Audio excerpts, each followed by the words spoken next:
Welcome to you live. Welcome to I Am Fit. We're live. Good Lord. I was going through some issues here today. Peace and blessings. Thank you for joining me tonight. You could have been anywhere else, but you're here with me tonight, so thank you.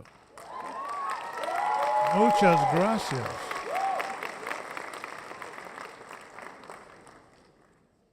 Muchas gracias. And I just want to thank everybody for spending some time with me. Make sure you hit the like and subscribe button. Okay, shalom, shalom. I see you guys there. I see you guys. Okay. It's Sneaky Beanie, I believe. Shalom, shalom. We got the word blessing. Shalom, peace and blessings. Peace and blessings, peace and blessings. Okay, so let's get right to it. Ah, there you go. I'm already getting blessed. Oh, thank you, brother. Thank you. Oh, praise you. Thank you, good brother. Romeo never dies in the house. Thank you. Shalom. So, I usually watch, different content to try to get inspired. One of the hardest things to do this show or to just do this podcast thing by yourself is that it's only you and the camera and no one else. And sometimes it's some challenge to try to come up with some topic. I know what's out there in the ether is, relationship is a hot topic, religion, politics, But sometimes,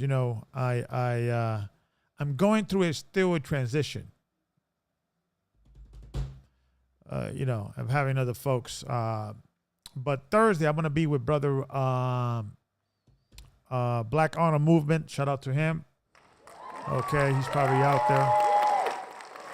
On Thursday, we're going to be discussing some heavy conversation about what's going on with the pedophile industry, and it's a shame to call it an industry, but that's what it is. They are literally infiltrating a lot of governments and institutions that we have to talk about. So we're probably going to cover that. But I wanted to show a quick video. And the title of today's show is Masculinity Essential. This is the reason why, because I was able to, people know Andrew Tate.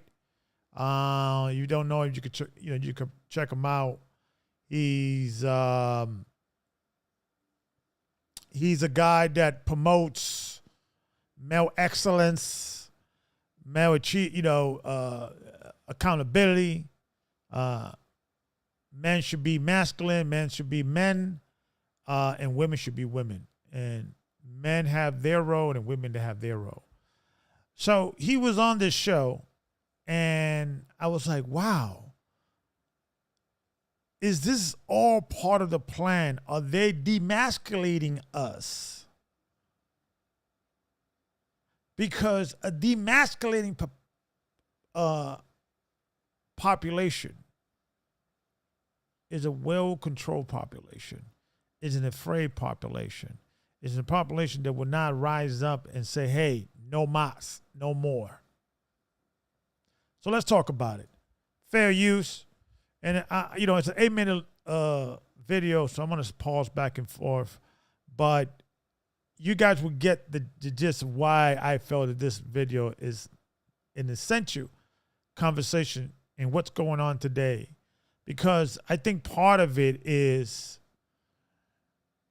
certain people are not built to deal with trauma or what is going to take to turn this thing around. And the video is going to explain, and I will pause it for a little bit, and you guys understand where's the method to my madness. Fair use. How they spread messages. You saw recently the whole Balenciaga scandal. Yep. What do you think about that? I know. Well, I can tell you what I think about it. It's very obvious they're trying to tell the world they're pedophilic. They're trying to tell the world. Would you agree? Would you agree? I mean, it definitely. Go on. Sorry. I mean, it was definitely like a very controversial thing, but like, how did they get that wrong? Isn't that bad for their brand? I'm going to try and pin you down and make you say it. Are they trying to tell the world they're pedophilic? Yes or no? I don't know. I honestly don't know. Now this brother here, right? You could tell, that, and no disrespect to him. I'm not trying to, point out anything necessarily, but you could tell that, he probably is not what we consider an alpha male. The lady on the other side, that's his co-host, Andrew Tate, is in their show. And they're interviewing him. And they're talking about the Balenciaga scandal. The Balenciaga, right?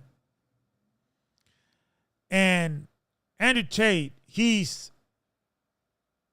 sure, direct, and this is what he believes is being done rather. And for some reason, these two folks that he's talking to, they all got to be at least, mid-20s, early 30s individuals. And for some reason, he could not say what Andrew Tate wanted him to say. That Balenciaga is run by pedophiles. Fair use.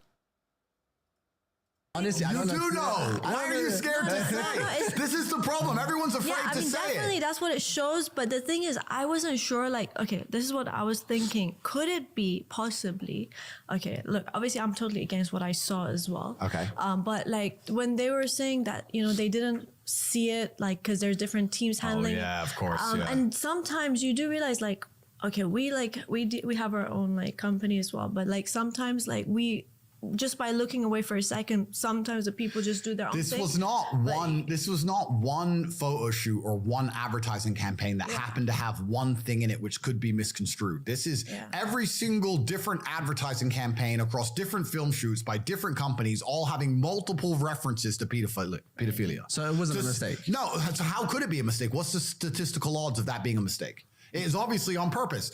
Are they trying to tell you they're pedophilic? Yes or no? I mean, pedophilic. Just say yes. This is the exact problem with the world. That's exactly the problem with the young people today. And this is the reason why a healthy level of masculinity could call bullcrap when you see bullcrap.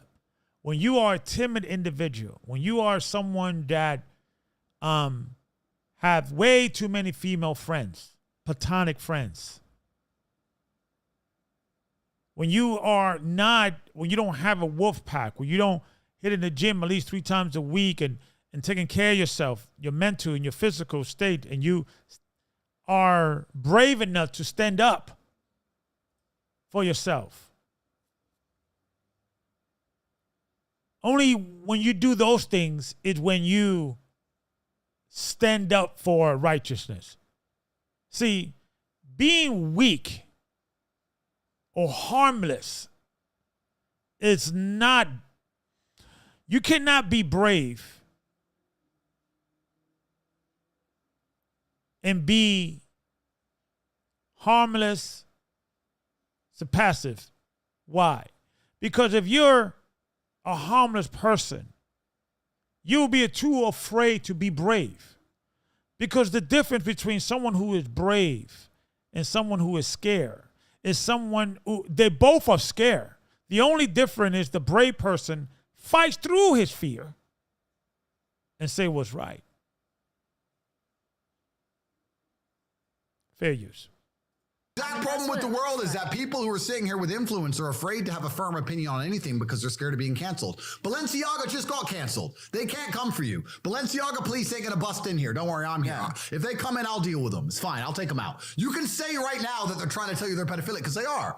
They did it on purpose. They've done it across multiple different advertising campaigns with multiple hints per advertising campaign, trying to show you they're pedophilic. And the fact that you guys will still sit here and go, I'm not sure. And let me also say this. When let me move my thing over here. Boom, there you go. TV magic. All right. And this is why I believe that masculinity is essential. It's essential for our survival. Let me okay, I gotta add hit. Oh, there you go. Okay, here we go. Perfect. This is why I believe that masculinity is essential, because when you are timid, you're easy to control. When you're a pacifist, you're easy to control. And these two individuals are afraid to say what the obvious. Folks, I did a show a few weeks back. Balenciaga, this is not art, this is pedophilia. And I show you what the media is pointing out in regards to that little baby with the little kid with the little bear and all that with the S&M type of clothing. That's child's play. Compare what I could have shown you what I showed you last few weeks on that show. I could not show you the other raw stuff. They're a pedophilia ring. They at least, at minimum, they have done enough for there to be a criminal investigation. What I saw, and and you guys only saw what I could show. It was worse.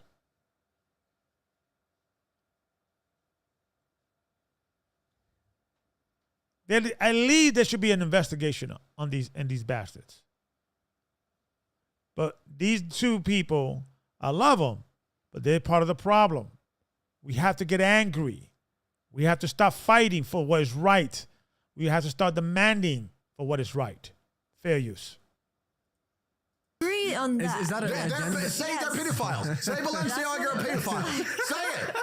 Say the word. Balenciaga, you are a very bad person. No, they are, and they're doing it on purpose because they're satanic. They're trying to destroy the baseline morality inside of humans, because once you do that, the slave programming has no resistance. Even things that you know intrinsically are wrong, like pedophilia, for example, you know it's intrinsically wrong, but they're deliberately trying to attack your senses and make you sit and question yourself and go, well, maybe it's not so wrong. If they can convince you that having sex with children who have no consent to give is somehow acceptable, then they can convince you of anything. They can convince you to kill your fellow man, convince you to lock yourself in your house because of the common cold, convince you to work a job for no money, own nothing. Yeah, don't make no mistake about it. This was a test run. Was one of these things they are saying we need to see how far we could go. There's somebody within the Balenciaga crew is a pedophile. There is a ring. There is something going on within that organization that the federal and state agencies should investigate what's going on. Fair use. Nothing and be happy and eat the bugs. It's bullshit. Yeah. And they're doing it on purpose, and they're attacking our senses, and it's extremely important we call them out and make it clear that we know what they're doing and we're not stupid enough to fall for it. You guys cannot be afraid to sit here and say the truth. We're against that 100%. But you have to say it clearly. But it's just that, and sometimes we just wonder, what was the reason? Was it really on purpose? Because they're satanic. Of course it was on purpose. That's the thing. That's always been a question, because sometimes I've seen working with a lot of people. The pictures that I saw are not an art illustration. This is not a mistake. This was very direct and deliberate.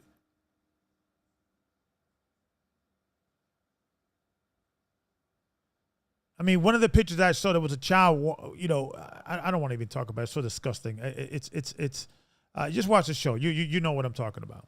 Fair use. People can be super hard. So obviously, look, I don't know what the logistics of the whole company was, but obviously I'm totally upset to see what happened as well. You don't accidentally include port papers from child pornography cases in multiple photo shoots. You don't accidentally include references to Baal, a god which ate children, in multiple photo shoots. You don't accidentally include works of art that show children naked dancing around fires in multiple photo shoots. You don't accidentally put bondage gear with children on accident across multiple photo shoots. The odds of that being a statistical accident, you're better off. You can win the lottery. That's ridiculous. It was on purpose, completely satanic. They did it specifically, and they did it to show you and tell you what they're doing. One, because they're trying to assault your senses, and two, because if you actually understand the truth of Satanism, most people don't know this about the world. If you understand how Satanists work and think, Satanists believe in karmic retribution. They don't believe they're allowed to trick you. If you believe in Satan, if you worship Satan, if you're a Satanist, you believe it's important, you tell people what you're going to do, because then you will not pay the price. There'll be no karmic retribution for your actions. So let me give you an example. If I sell poison apples. Pay attention, folks. Pay attention. Right? Well, satanic, this satanic religion, and shout out to brother IAMFITPodcast in the house. Thank you for supporting me, brother. Thank you. But I want you guys to pay attention what brother Andrew Tate is saying. Okay, because he's about to drop what they do. This is satanic, and this has been discovered within witchcraft and science, and not science, religion, any type of devil worship situation. They have to trick you to or show you what they're doing. Fair use. Pay attention.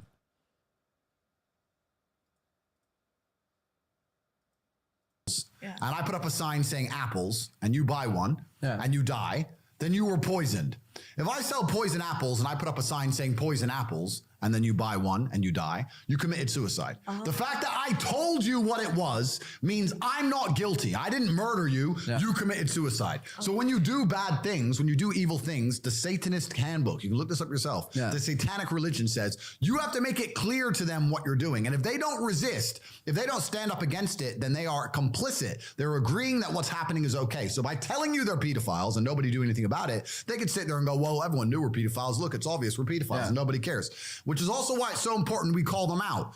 You can't sit here and be wishy-washy on some issues. You have to sit here and say, this is disgusting. These are children. They're being exploited. Balenciaga are pedophiles. It should be canceled absolutely with certain language. Both of you have very large profiles and platforms. But say the fact. Balenciaga are pedophiles. Repeat after me. Balenciaga.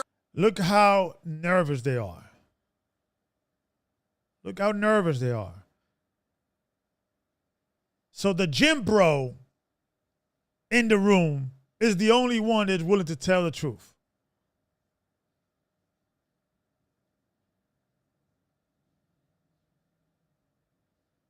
Are pedophiles. Yo, but what about, okay, fine. Why will no one say it? Okay, What's the fear? People who did that are pedophiles. Balenciaga are pedophiles. Fuck Balenciaga. They can See, I can understand how why the young lady is afraid, because she's a young lady. And you can tell she's a feminine lady. You can tell that she's, a little too much cleavage for me, honey. But you're not out there, showing every piece of your leg, right? Your skirt could be a little longer. However, though, I could expect for a woman to be shameful or not shameful, but shamefaced or not be willing to go out there in the ledge. But what about this young man?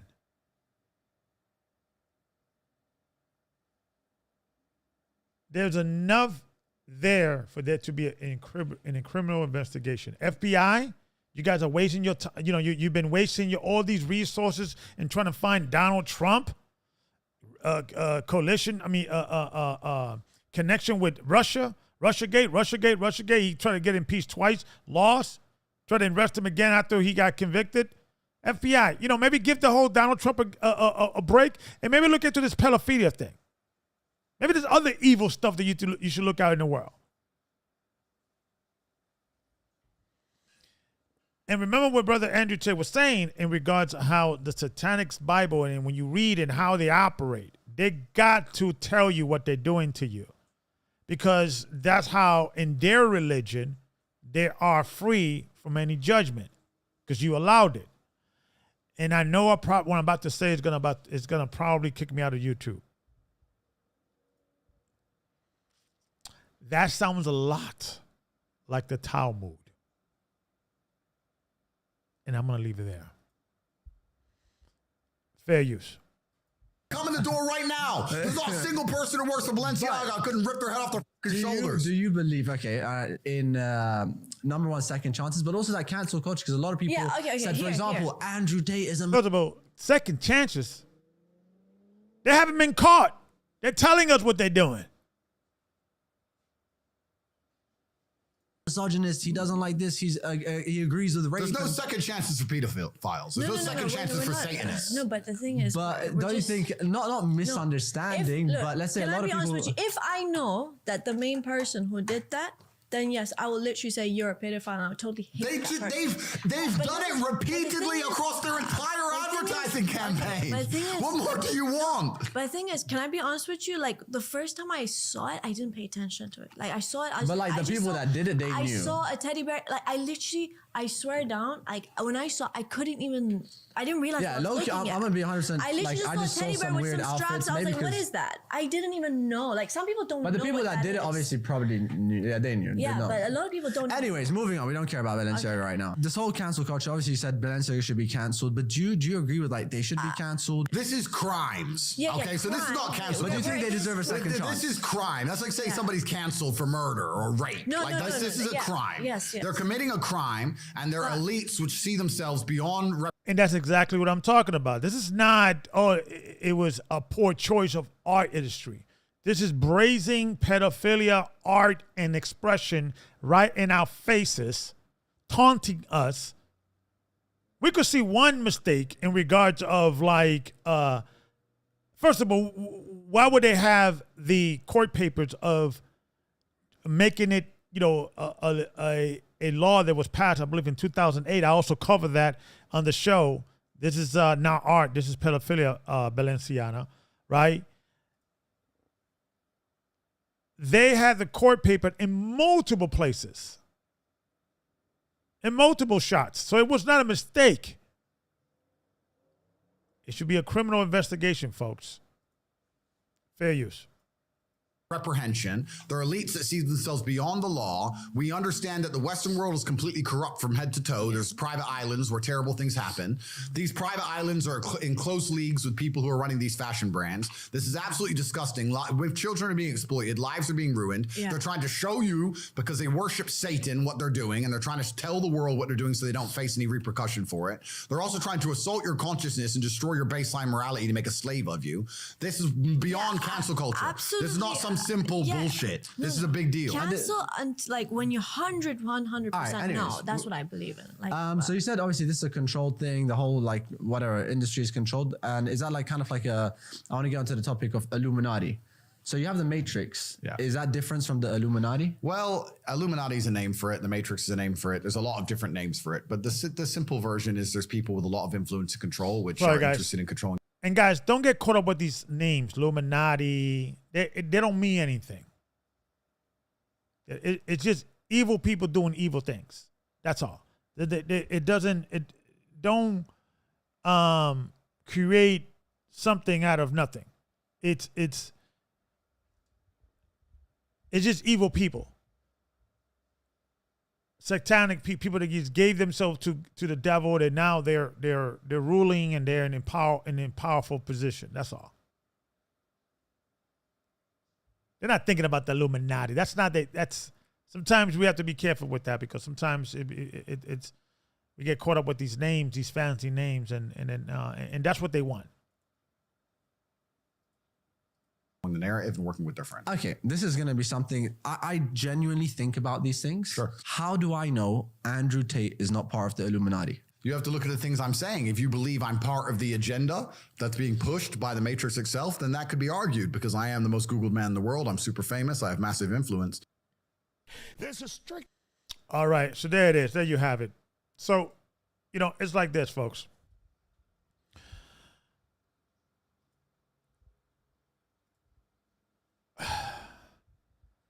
It's like this.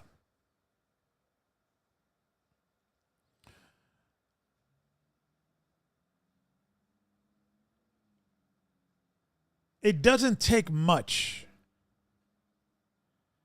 to do what's right when you cannot do what's right because you're too weak. It doesn't take much for you to say there's nothing I could do when you're weak and feeble. And I'm saying that to say this.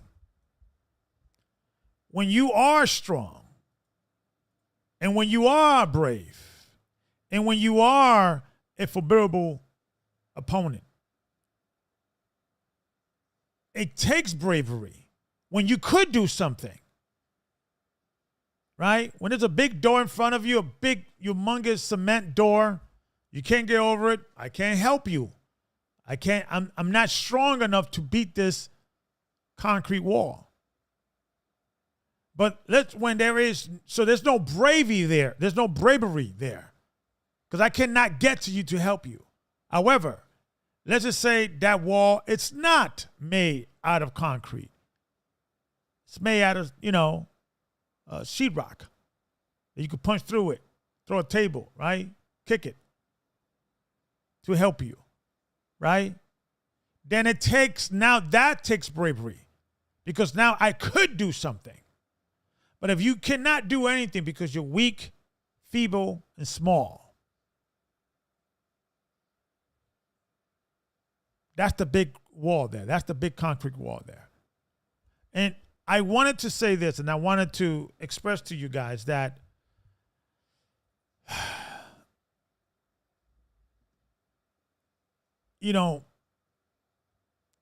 what's coming down the pipe. I've been reading, and a lot of my friends been talking to me. Hey, I got to read.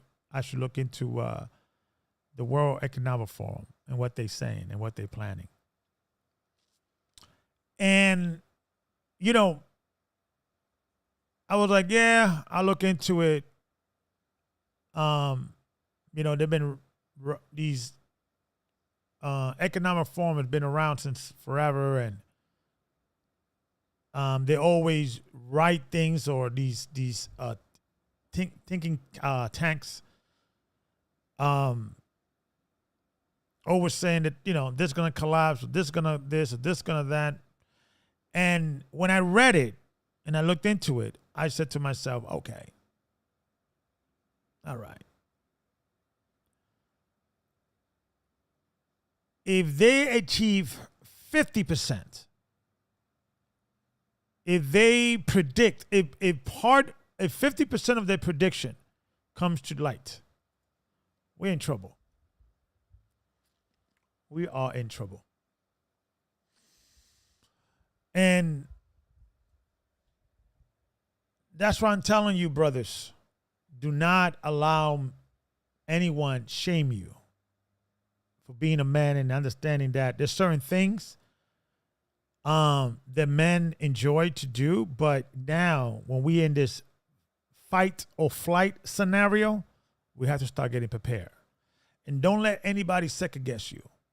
Don't let anybody tell you that you're overreacting. It's best to overreact than underreact. And I just feel that it's one of these things that, today I was in the gym and I didn't want to be there, man. Today was like a real tough workout. Like I had to just push myself, over the weekend. It was like, it's one of those things. And I want you guys to maybe talk about this. it's hard being a Hebrew Israelite in America, right? In the sense of like, you know, holidays, you know, it's like this year Christmas landed on a Sunday, so Christmas Eve was Saturday, and because it landed on the Sunday and it's a federal holiday, it Monday also everything is closed. So like, you know, you're not doing anything because you don't celebrate the feast.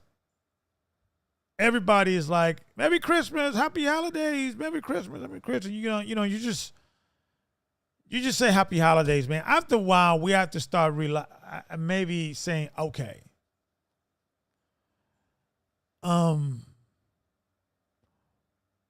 how can we take advantage of these days as Hebrew Israelites? Because I was thinking maybe come together and that day, because there's nothing to do. You can't partake on the holiday because that's pagan, right? Everything is closed. It kind of forces you to kind of like, you know, be with the festival. Is it me? I don't know. I mean, I stood home, yada, yada, yada, you know, and these are the times that usually people fly in. You know, my wife's family flew in. You know, they keep the feast. So my wife went there and saw her sister, you know, that came from Hawaii, and her niece, and that's fine, you know, because sometimes that's the only time that sometimes you can see your family. So I get it. And as a Hebrew Israelite community, right, I want to talk about this. Maybe anybody could call in. The number is 267-358-0879. That's 267-358-0879. So let's talk about it. Because did you guys had a rough weekend? You know, was it boring or was it cool? I'm a loner. I'm good being alone. I don't get caught up getting all bent out of shape about being alone, because I got people around me. I'm always have people around me, family, you know, friends, you know. So I ate a lot this weekend. I mean, good Lord, you know, a lot of junk food, a lot of fried chickens, you know, all kinds of. But you know, nothing else to do. It's like, you know, we probably maybe go see a movie, but it was closed. Like, you know, I don't know. It was, but one thing that I do miss, and one thing that I think we should, is as Hebrew Israelites, we should start applying this. And I would like to maybe know, you know, anybody could call in if you guys think it's a good idea.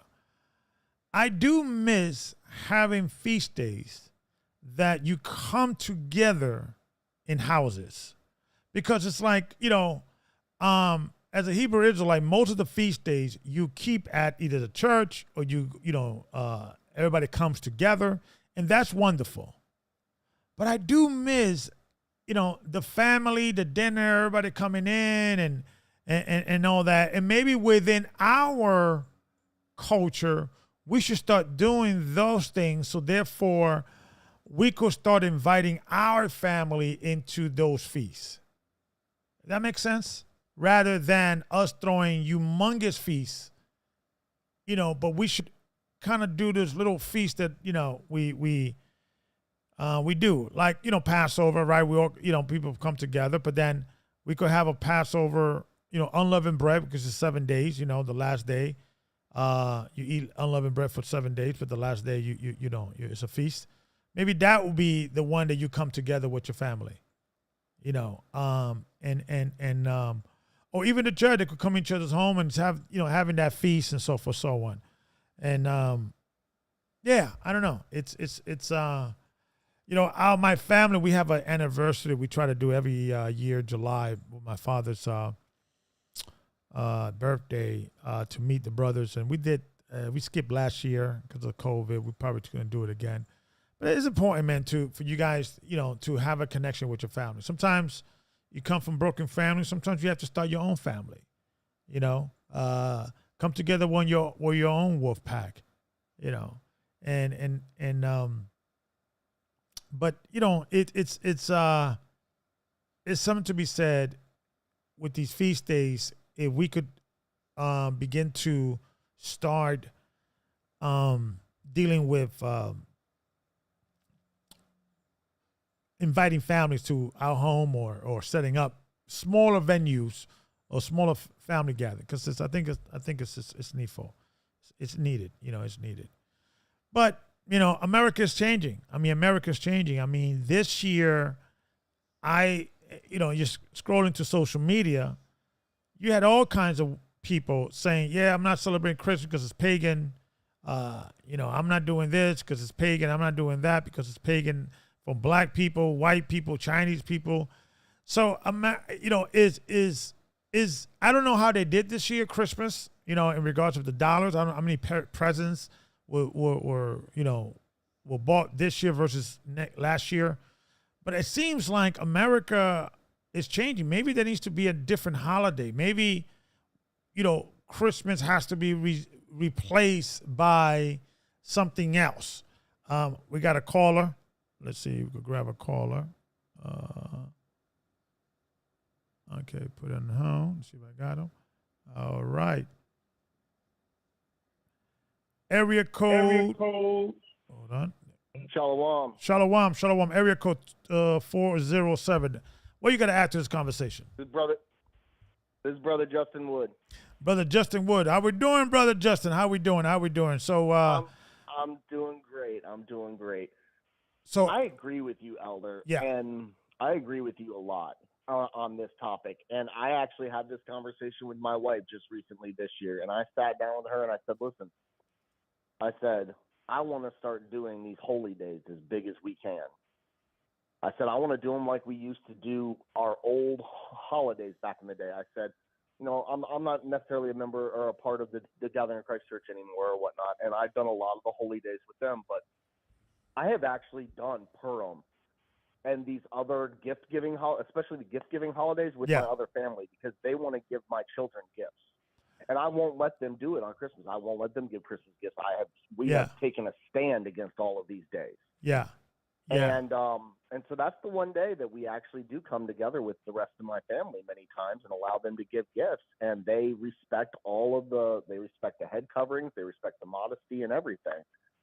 So, but I agree with you, and both me and my brother are on the same page of, if how else are we going to be a light unto our family if we're not showing them how it's done? Yeah. We can take the stand all we want against Christmas and Easter and all these things and tell them they're demons or whatever we want to say, which was terrible. And it was a horrible way to handle it back in the day. Yeah. And we're much wiser now, but now it's time to act like Christ and we have to be the ones to start putting the forgiveness on the table. And this is the path because this is the path. There's no other path. Yeah. Maybe this year our challenge should be that Purim will be something that we invite our families, that we'll do something in every Israelite that, some people may have churches and things of that nature, but I think it should be celebrated at home. And invite our families, because I think we have to, since America is changing now and a lot of people are not, especially, America's supposed to be 98 Christian or 92 Christian. And it looks like Christianity is kind of growing now, or people going back to their spiritual roots and questioning their traditional roots, that for then we could start teaching those that are not aware of the Hebrew cultures and also we have to get away from also saying Hebrew culture. We have to start saying God culture, because the Passover, that's his feast days. When he told Moses, these are my feast days which you will celebrate unto generations, your generation. So I think we have to start saying this is what God implemented, right? Because I think Hebrew, Jewish, people start thinking we are following a culture. And I get it, we are kind of, because every nation had a God and had a feast days and had culture. And I get that, but these were things that the world's going to be celebrating. and there should be some education, and maybe this year, Purim, we could launch that and say, hey, we're going to be inviting our families to our house and do it like old school. Get a DJ, have a good, you get what I'm saying? Like back in the days, we used to party, man. But we could throw throw the Mossad in that. Go ahead. I have not seen Christmas in question, especially among Christians, ever in my life as I have this year. People are starting to question the origins of Christmas. They're starting to question it. They're like, this doesn't add up anymore. Yeah. The scales are falling off. But it doesn't matter if they're white, black, Asian. It doesn't matter. The scales of Christmas are falling off. So this is the year to attack. This is the year to be like, okay, here's Purim. Yeah. And you know what? It's not a high holy day. It's a Memorial Day. So it's a great way to start with your family because you're not having to go to the church or whatnot. It's a Memorial Day that you can keep with your family. Right. It's a great way to start. Yeah. And my family loves to do Purim. They've done Purim with us for the past 2 years. They love Purim. Yeah. They love coming over for Purim. So, but people are questioning Christmas this year. Like I've never, especially if you get on Instagram or anything like, people are putting it out there. This Christmas thing, what is going on with it? Right. So, yeah. And this is the year. This is the year. Yeah. To evangelize to your family. Yeah. Yeah. Yeah. It is definitely. I wonder if it affected. I'll do the I'll search if that's affecting the money, right, of these corporations, because certain corporations like Macy's and others, they make their money in the holidays. When there is no holidays, they are making enough money just to afloat. But the holidays, the New Year's, the birthdays, the presents, that's where they make their money at, and so forth, so on. So America is definitely shifting.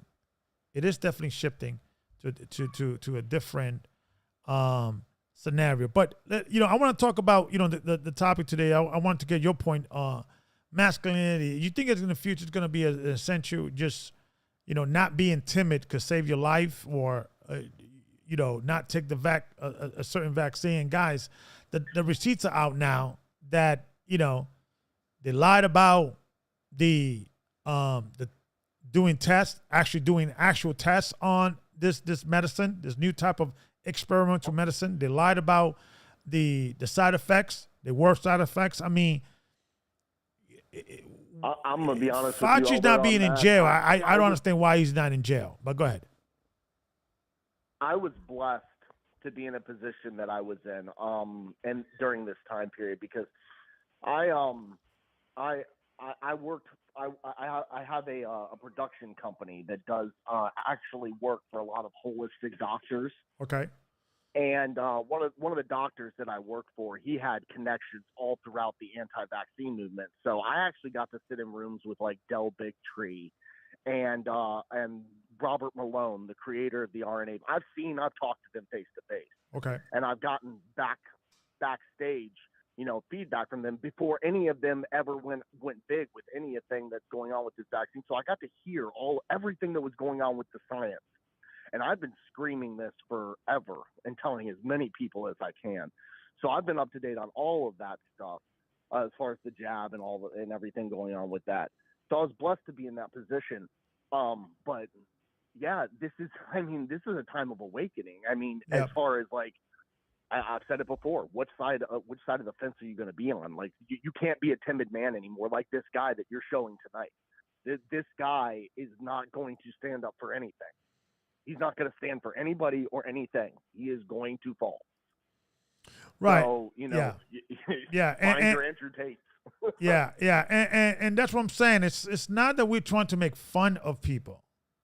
This is not a joke. This is not something that, oh, he's weak, ha ha. This is not us bullying him, right?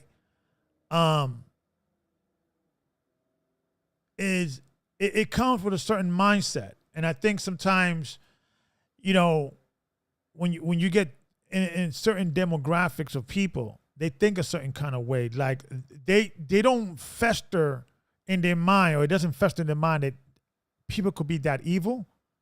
they feel there's always a rationale for even, even this pedophile art. You understand? And I think that comes from maybe a weak mind or not being exposed to certain things or being sheltered. I don't know. You understand what I'm saying? It's like, I think some people, they cannot believe they're seeing what they're seeing. And their mind can't, because it's a shock. It's like, but I think when you're tough and when you grew up in a neighborhood or in a world that you have to work and be tough and be protecting and defending, that psychologically, looks, because you've been exposed to certain things. If you're not exposed to certain things, you be naive, I think. And I think these young people are naive. I think they're good people, but they're naive. And I think we have to, they have to be exposed to what's going on in the real world. Because if enough of us stand up, maybe something would happen. What say you? I think a lot of them have a lot of fear in them too. They've just been, a lot of fear has been instilled in them since they were very young aged. They never been focused on learning how to fight or how to be strong or how to lift weights or be involved in athletics like they do in other communities. So they ingest a lot of things like soy and their hormones are off. I think there's a lot of things that are going into this next generation that's making them more effeminate. But more than anything, I think it's being weaponized. I mean, there's no other way. I mean, you see it all throughout history that when you want to bring down an empire, you use a feminism. Yeah. You just do. Yeah. Yeah. And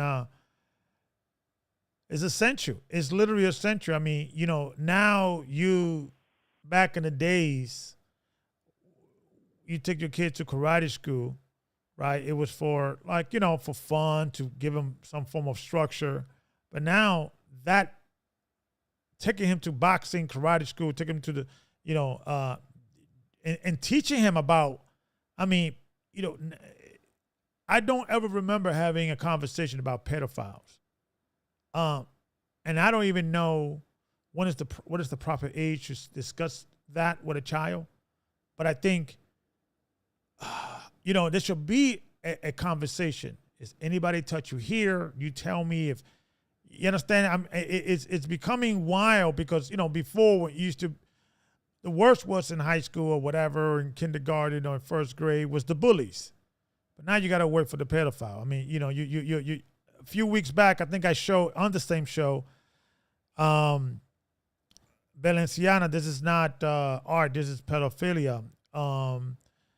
Project Veritas. I don't know if you saw that channel, that news segment that what they did, they went undercover and they make believe that they were interested in a teacher. The teacher actually was gay and he was on a date. And he was saying that, on Queer Week or Queer Month, they brought in gay sex toys to the class, dildos and lubricants and all that, and he was bragging about it. And it's and the funny thing is when Project Veritas went there, right? You could tell that population, the teachers there, the staff. It's just a different demographic that would not in any way fly in the 80s and 90s. I just don't know what happened to America. I just don't know what's going on. And it's not like I'm trying to save it. I know it's going to collapse, but it's amazing how they was able to get away with things that years ago you would think that someone would be arrested for doing something like that. I don't know. I think that's the thing, Elder, that makes it so shocking, even to like you and me. Like you're a little bit older than me, not terribly older than me, but I still remember a time without cell phones, without instant access to communication and information and all these things, and the confusion. The utter confusion that's going on right now, just especially in the minds of the next generation, that they don't know what to think. They're getting taught one thing at home. They're getting yelled at about it. They're getting taught another thing at school. Their parents are still sending them to these schools to get taught it, and then they come home to try and correct it. Yeah. But I mean, those teachers have 6 hours with your children, and you have maybe 4 if you're working a full-time job. Yeah. How do you expect to keep up with the education indoctrination system? Yeah. Good luck to you. Yeah. You know, you have to. It's a time of sacrifice. If you're going to have a family, if you are going to have a family in this society, in this America, well, guess what, Dad? Figure out how to sacrifice. Guess what, Mom? Figure out how to sacrifice. Yeah. You will have to sacrifice time together. You will have to sacrifice. You have to sacrifice. My wife and I do it now. I have 4 children. We do it now. Nobody watches my children except for me or my wife. We work opposite hours. Sometimes we don't see each other for a week. It happens. Yeah. But this is what we chose to do, to keep our children away from pedophiles. Yeah. Yeah. It's amazing. It's amazing, you know, and you know, it's one thing reading about it. But it's actually seeing the people that are behind it. Because, because we think that when we see these people or we read about these people, we always read some, comic book, villain character or some form of evil looking person. But these people are the nicest looking people, the harmless looking people, and I'm thinking that what's happening is that we have been brainwashed to think that just because someone is weak does not necessarily mean they are always good. If you're weak, if you're damaged, right, you could become dangerous. Let me explain.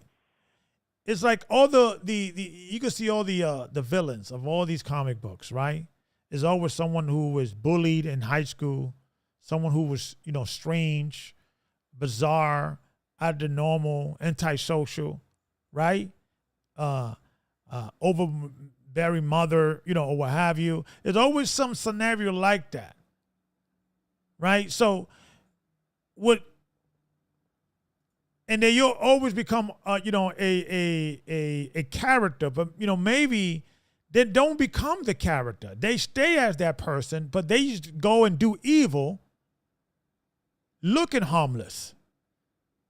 And I looked at all the people that were behind the Balenciaga artwork, and you would never think in a million years, right? You would think that these people would look like evil people, but they look like real nice people. The teacher that was running around showing dildos, he looks like a real nice guy. So we have to stop with the stereotype in thinking that just because someone looks nice and someone looks, harmless, they are harmless. What say you? Well, I think if you want to bring it even back to what Andrew Tate was talking about, exactly what you're saying with, the weaker people or the weaker men and how they can become dangerous. I mean, it's the revenge of the nerds concept that we have we have a legal system that is set up against the strong man. Yeah. So they have the power of that with them. They have the time to spare to figure out that legal system because they're not dealing with women. They're not dealing with relationships.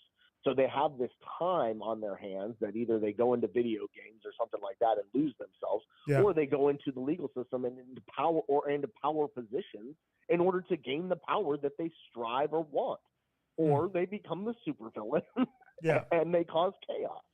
Yeah. So, I mean, and basically, like Andrew Tate was saying, he was basically saying it's not going to fly anymore. We're going to stand up to you. We're not going to let you continue to win. Yeah. It doesn't work that. We're at least going to fight it. Yeah, that's why it's essential for us to fight fire with fire. And if the young people are in the internet and they're watching and they're seeing it being influenced by the people, the children of darkness, the children of light should bombard, the social media. I think social media is the new way for us to preach the gospel in a weird kind of way, to fight against it. It'll be it'll be not wise. I think, any man who's hearing the sound of my voice, every man should have a channel, whatever you like, a TikTok, or Instagram, and promote not only positivity, but also talk about these issues, because then it's going to eventually get to our kids' ears, right? It's like, Joe Rogan on his show, they were saying, he was talking about his children saw Andrew Tate on TikTok or whatever, Instagram, right? And the kids were young. And they asked Dad, hey, what do you think about, Andrew Tate? And then Joe Rogan gave his opinion. But what I'm trying to say is that if it wasn't for Andrew Tate using social media, those kids would not be exposed to Andrew Tate. But I'm pretty sure those kids are exposed to other things as well. So I think we have to start fighting fire with fire, and expose. And if you have an idea, if you have even an article, screenshot it, do a quick video on it, because they're probably gonna take it down. Something comes to your mind, just do a quick video on it, and just or do a quick, short video or do something. Don't do nothing. If you're just complaining, it's not enough. You have to spread the gospel, spread the news, warn the people. We have to be watchmen, I believe, and it's time to to try to. Because there's so much evil going on in the world. And there's so much, I'm looking at the 2024 election. What do you think about the 24 election? Who do you think is going to be running? I know Donald Trump is running. He announced he is running. Do you think he's going to win again? I believe there was sufficient evidence to do an investigation that should audit every single ballot, to make sure that it was fair and square. A few weeks ago, I got an article, or a few days ago actually, from PJ, that the same thing was happening over here in regards of these ballots is happening in Brazil. They're having riots in Brazil because the Brazilians believe that the election was faked, and it was scammed. And I've been reading about forgery ballots and all that since early on. I think even there was an article I read a while back, JFK, the president, that he stole the election of Georgia, Chicago, Illinois, and that the Democratic Party was very corrupt there. And there was a lot of Democrats voting twice, and they found out this years ago, but he already died. He already got assassinated, so forth, so on. So corruption in politics and dealing with, particularly with election, is nothing new. So what do you think is going to happen? Do you think it's Donald Trump would be our next president again, or do you think he's done? I think we have to start first in Arizona, because we have to see what happens with the Kari Lake situation of the governor of Arizona. Okay. According to what I've seen and what I've read, Kari Lake has one of the most solid cases of ballot tampering and such going on in the state of Arizona. She has the most evidence of any election in the past, I think, 50 years or something like that. So I think we really have to wait and see what happens with Kari Lake in Arizona, because if it goes to the Supreme Court and there's a ruling made on that, then we have to see what happens with Dominion voting systems. If they have the Dominion voting system still in place by the time the next election comes around, it'll be whoever the Democrats want to be in. But if it actually goes to the Supreme Court and there is election revitalized, people have to understand how much information I've worked many campaigns in my life, and people have to really understand how much information they have and how much they're giving away in this voting process. Voting is not just about voting for a campaign. They use that information to build a rapport on you over the years. Right. So when I would go door to door, I had a computer system in my hand that I could go in that computer system and know every single member that lived in that house just from voting paperwork. I knew every member of that house. I knew how they voted over the past 10 years. I knew how they leaned. I knew what they had voted on as far as gun legislation, because all that has become public information after 5 years. Right. So they use it against you. Yeah. It's know a what you're dossier. getting Yeah. into. Know what you're getting into. Yeah. Yeah. Because it's one of those things that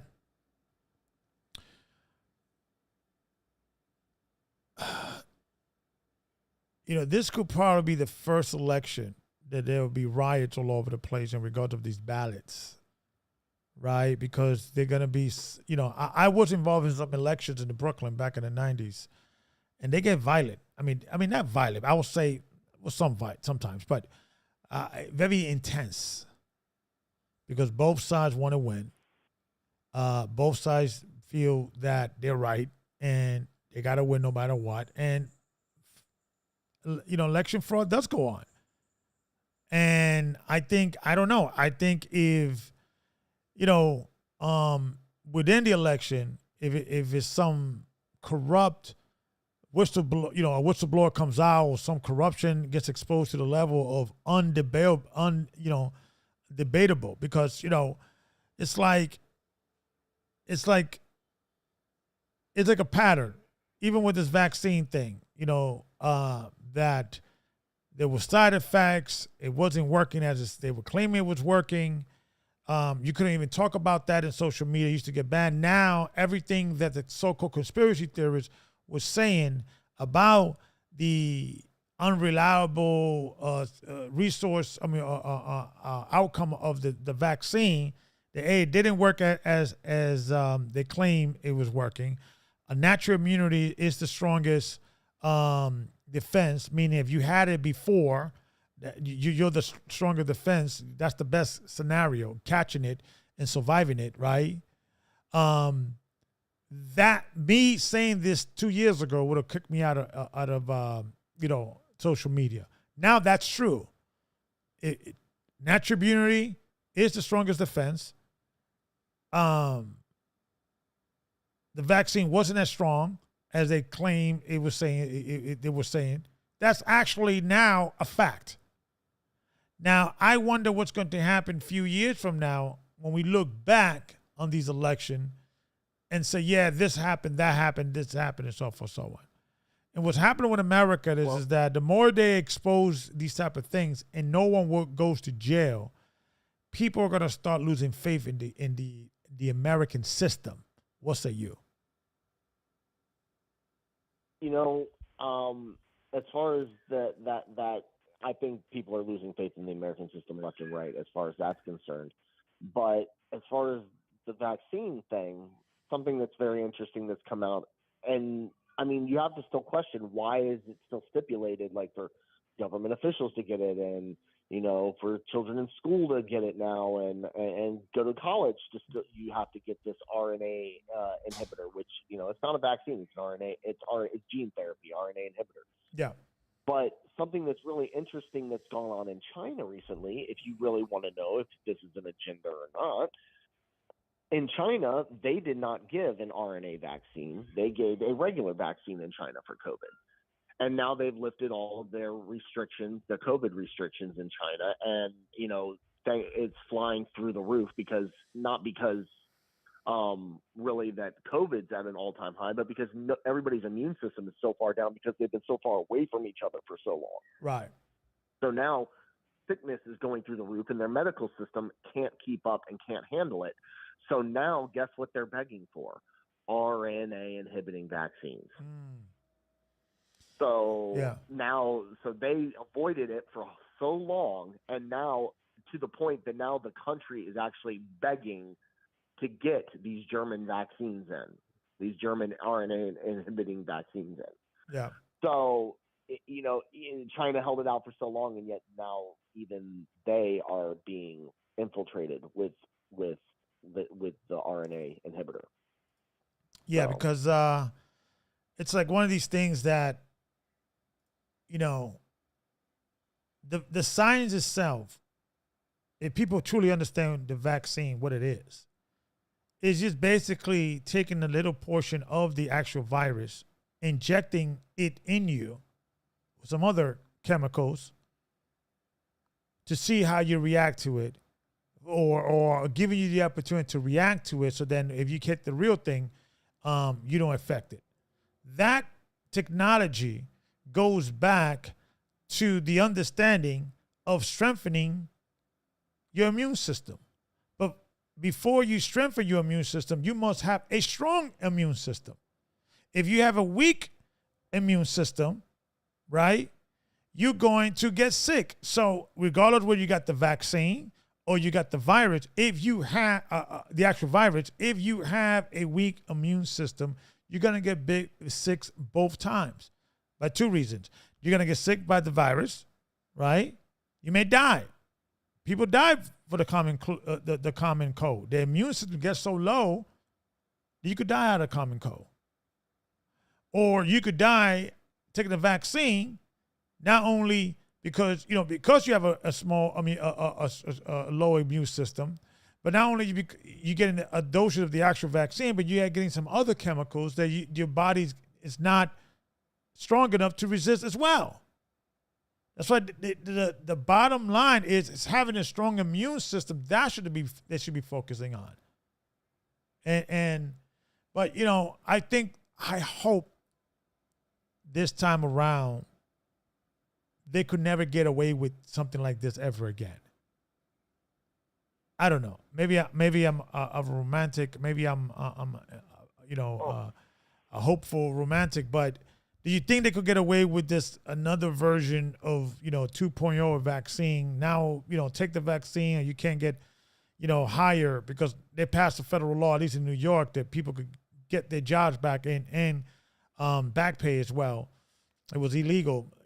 And once something is in the papers, once something is a court ruling, it's hard now. That court ruling becomes a defense for any future person who is being discriminated against their employer.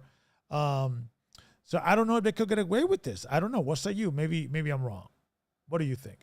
Well, one thing, first of all, that needs to be made very, very clear is that the vaccine, or what they call the vaccine that is for COVID, is not a vaccine as you were speaking of, where they take a little bit of the virus and they inject it in you. That's not how this works. This is an RNA inhibitor. What it does is it actually goes in, it's an RNA that goes into your DNA and changes your DNA by releasing a spike protein into your system. That spike protein acts as an inhibitor for the virus. But what it does is it changes your DNA so that you can't experience the symptoms of COVID, but you can still carry the virus within you. It makes you a super spreader. So it's not a vaccine. It is an RNA. It is DNA gene therapy. And that's straight from Robert Malone, the man who created the so-called vaccine. Yeah. And he testified in front of Congress just the other week, and they asked him, they said, the CDC is calling this a vaccine. Dr. Malone, is it a vaccine? And he said, absolutely not. It's gene therapy. I created it.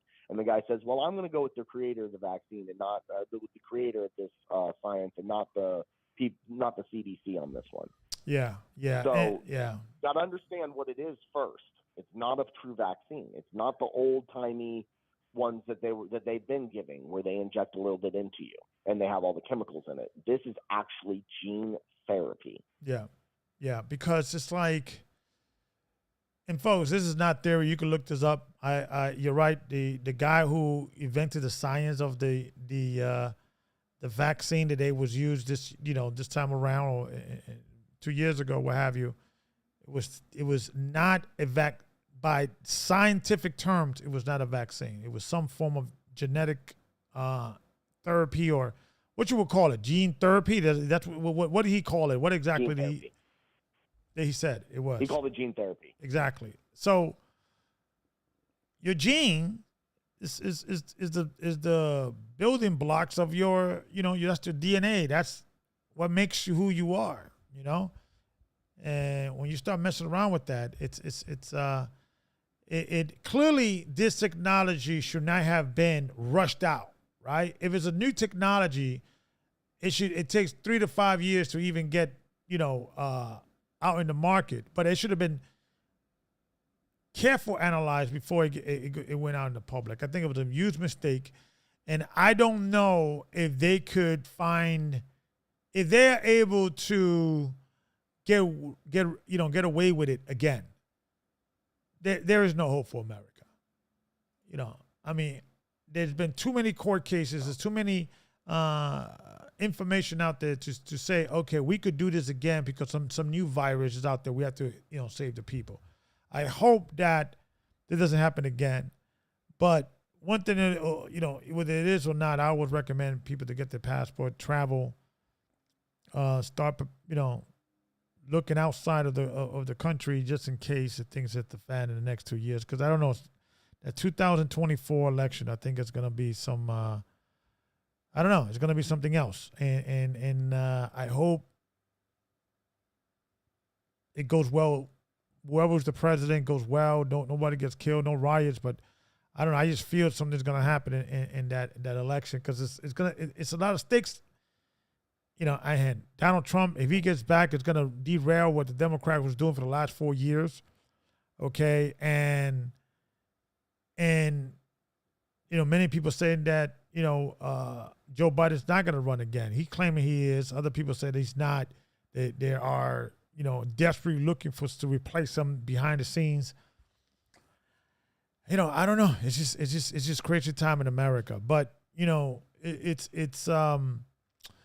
we have to start getting prepared. We have to start getting ready for anything and everything. What say you?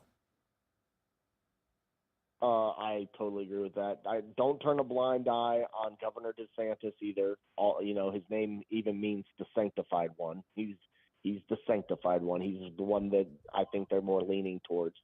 That I think they very well could crucify Trump with just the fact that he did Operation Warp Speed with this jab, especially how bad it's turned out. Yeah. All of the tax things going on with him. I think he's kind of done in politics. I don't think that he'll be able to survive, especially if DeSantis decides to run, because all the money. I mean, DeSantis has more money than Trump does right now to run already, and they would put. And I know that from personal sources, and they could put even more into his coffer. So, don't turn a blind eye to him. Don't turn a blind eye on the Democratic side to Michelle Obama and a revival of the Obama. I heard that name. I heard Michelle. So, it's another, but I would like DeSantis. I think he's a more stable kind of politician. And I like what he did with Florida in regards of the COVID. He didn't shut it down. I like how he stood up to Disney. He's saying the right thing. So we'll see what happens. We'll see what happens. But that's what scares me about him is he's saying way too many of the right things. Yeah. Right. Absolutely. Well, way too many of the right things. Yeah. Yeah. And let me ask you a question. You're a father now, right? Of 4. Of 4. So you one on the way. And one on the way. Hopefully soon. And I was talking to my wife a week ago. I was like, I'm so glad that we don't have Rebecca in school, right? Because when she was in school in kindergarten, first grade, second grade, I think both of us had to work. So we had no choice. But, if it would have been a scenario that we had Rebecca in kindergarten now, she was younger, or we had another child, now, of course, I'm the breadwinner. She stays home, so it won't be an issue. But if I was back then, if it was as bad as it is now back then, I would have definitely told my wife to quit her job. I would have got me another night job. I would have been like, 3 or 4 jobs to make sure, the bills are paid. Because it's scary what goes in these schools today with these kids. So you're in a very fortunate situation. You don't know how lucky you are, brother, that you have a wife that can stay home, homeschool. You could, just the fact that a man could go to work and support his family with one income, it's that itself is a blessing. And well, no, we're dual income. We're dual income. She works too. She's okay, a massage okay. therapist. She works. But that's right. You told me, yeah. You guys switch. You hours. guys different hours. Yes. Yeah. Yeah. You're right. Yeah. So, but you guys are lucky that you could still do that, right? You are sacrificing that. It's a sacrifice, right? You coming out, she's coming in, and vice versa. And my wife and I, we did that for a little bit too. I remember when Rebecca was young, she was going to, that time she was making more money than me. And I told her, listen, I'll get a weekend job. You go to work and I'll stay with Rebecca. And then I was working Thursday, Friday, Saturday, some Sundays as security, doing some bouncing. And then, but yeah, like, I get her, she gets her, and it's like a hot potato. It's like one of those things. But the fact that you are able to homeschool this in that situation, that's the blessing. That's the blessing. That is a blessing. And that's the blessing. It's rough. It's hard. Yeah. It's hard.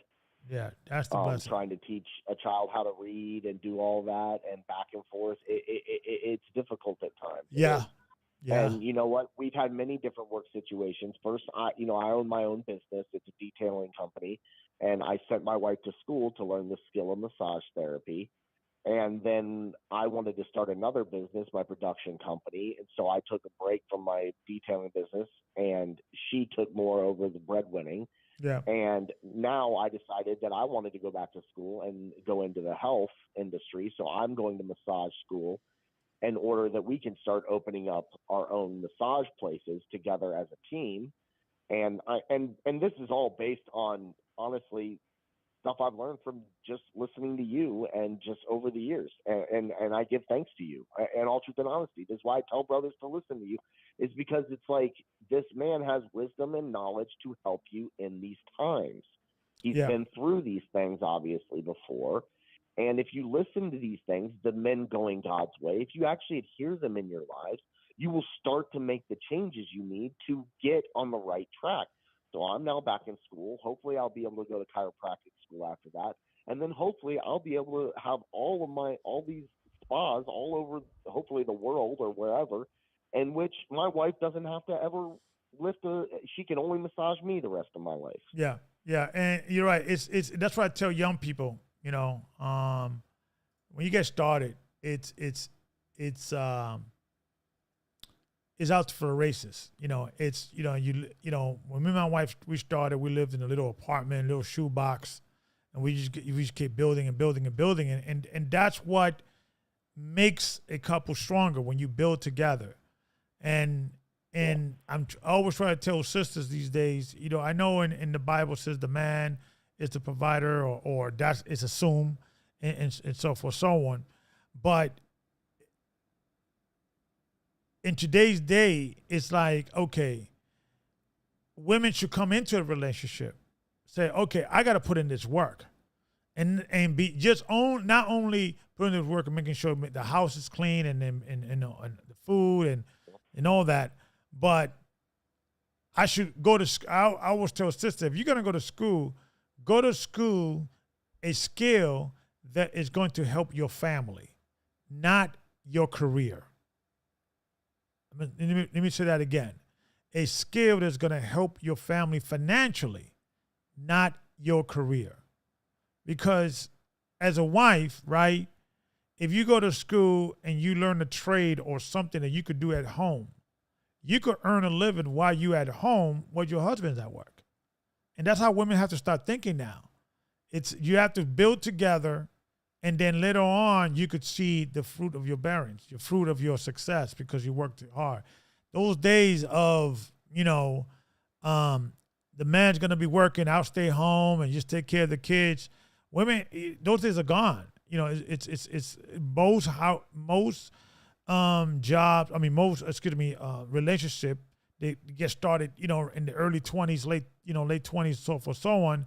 Both of them got to work to build something.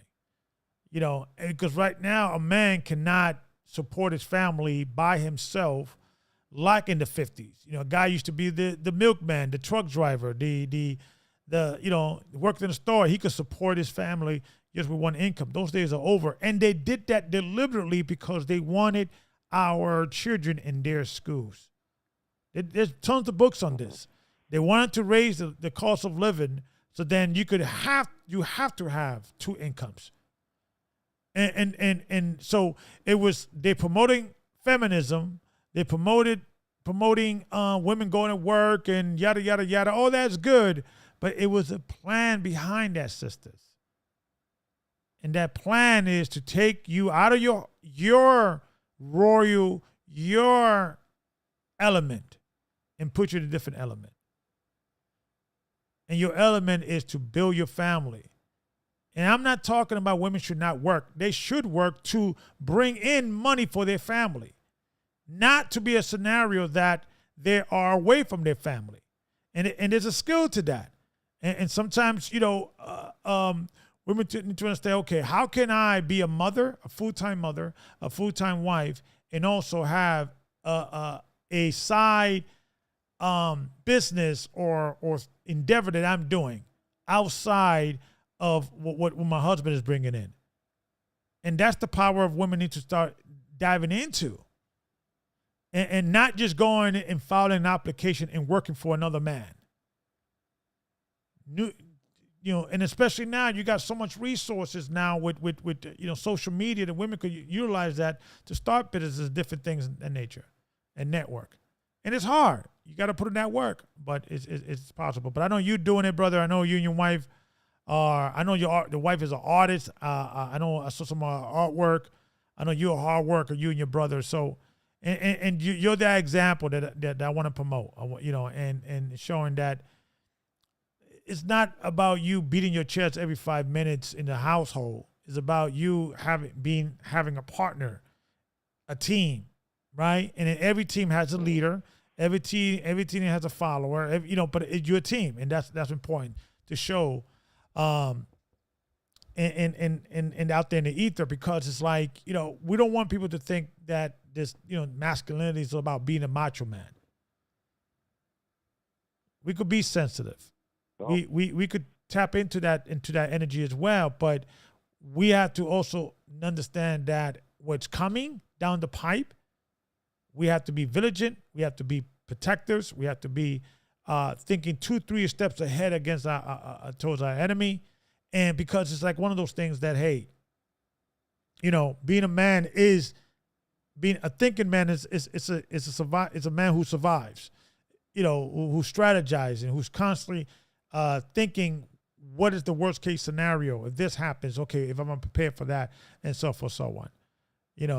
Living day by day and just winging it sometimes doesn't work, guys. So any last words, brother, you want to add?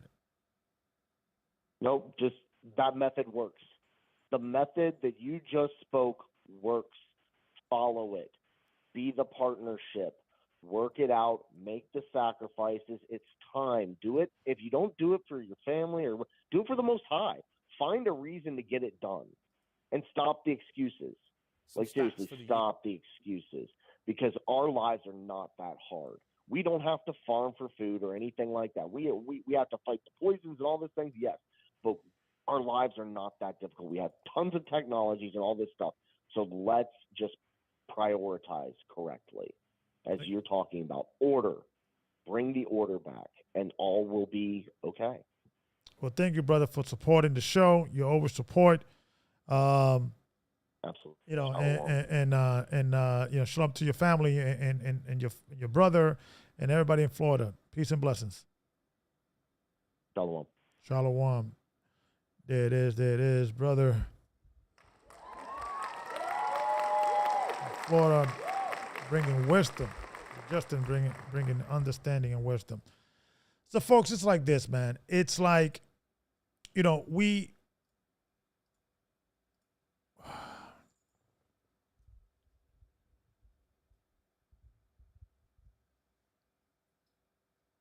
you're not thinking, if you are not someone that is not thinking what's happening and what's going to happen in the next few years, and you're not thinking 2 or 3, 4 years ahead, you're going to be left. You're going to be caught with your pants down. You're gonna be caught. The big tsunami is gonna come down. So make sure that you're saving enough food. You should have at least enough food for at least 6 months to a year. Water, and because things are getting so ridiculous, and I don't know what's going to happen in the next this election, but there's a lot of rumors, and it's going to be riots, it's going to be this, it's going to be that. Who knows? They may want to start a new war, and the rumor is if there's a war. They're actually talking about it, and this whole Ukraine thing in Russia is not going away. It's like enough already. We should not get involved with a war. We have no interest there. All that Russia wanted and always wanted is from NATO not to continue going east towards Russia. And Ukraine and NATO has been talking about putting a military base in the border of Russia. Russia's like, no, we talked about this. So we should not get involved. But what I know.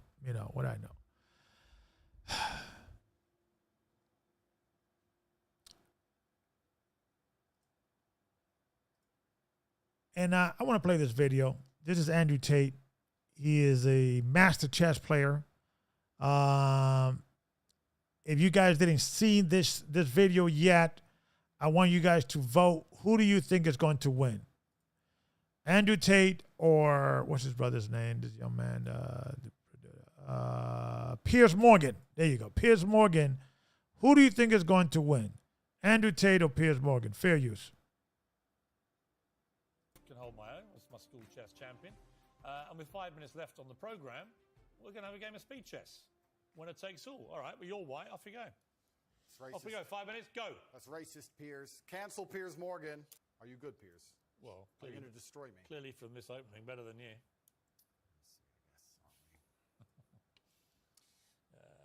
Okay. And one of the rules of man going God's way that I want to be implemented is you must be a chess player. You must understand the game of chess. I understand the game of chess because it's a game of strategy. Fair use. Be aggressive, shall we? Time to get aggressive with you, Mr. Tate.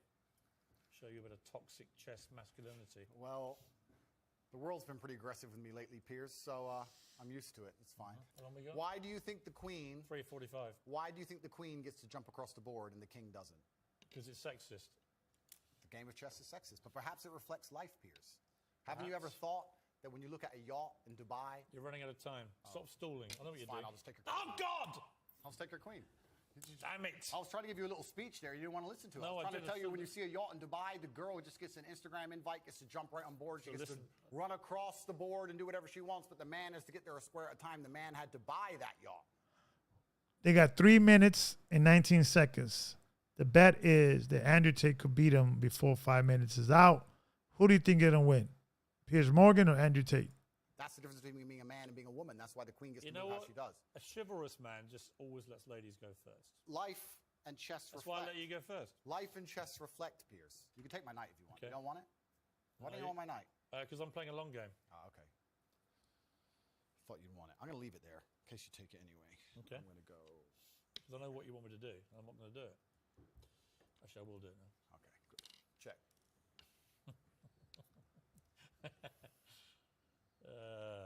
Check. Check. It's a minute and 40 seconds in. Who you guys think is going to win? Give me one for Top G. Okay, Top G wins. Okay, that's shout out to IMDC. Let's see who wins this battle. Check. How long? I need to buy some time here. I need to buy some time. This is really playing well on radio, by the way. Let me take out the logo there. You guys can see the time. I'm screwed. I'm screwed. Don't say that, How long have I Piers. got? 1 minute 12. Believe in yourself. Oh, I never, ever give up. Believe in yourself, I Piers. do believe in myself, thank you. Self-belief is important. I do believe in myself, but this has not gone well. You're quite good at chess, I'll give you that. Yeah, well, in the chessboard of life, I've done pretty good. I've done okay. Check. The question is, can you beat me in time? You've only got 50 seconds. Check. Well, that's interesting. Yeah. I don't think you can. Let's see. Yeah, you can have that. Doesn't matter. It's mate in 2. Check. Mate. Good. Good game, sir. Well played. Thank you. 25 seconds away from safety. Okay, well, Andrew Tate, I'll give you something. You're good at chess. Thank you. You have to be. You just beat me. I know you're a internationally renowned What has chess taught you about life, quickly? I can teach you a lot of things. How much are you worth? I'm a billionaire by now. Dollars or pounds? About dollars. We're not in pounds yet, but we'll get there. So what to do? Yeah, we have a little bit of work to do. But finally, I know you don't know anything about football and care even less, but greatest of all time, Ronaldo or Messi? They're both two very hardworking men. I have absolute respect for anybody on earth who dedicates themselves to this. Andrew Tate. There it is. Andrew Tate. So learn some chess, men. Okay? Instead of, having a video game club or playing whatever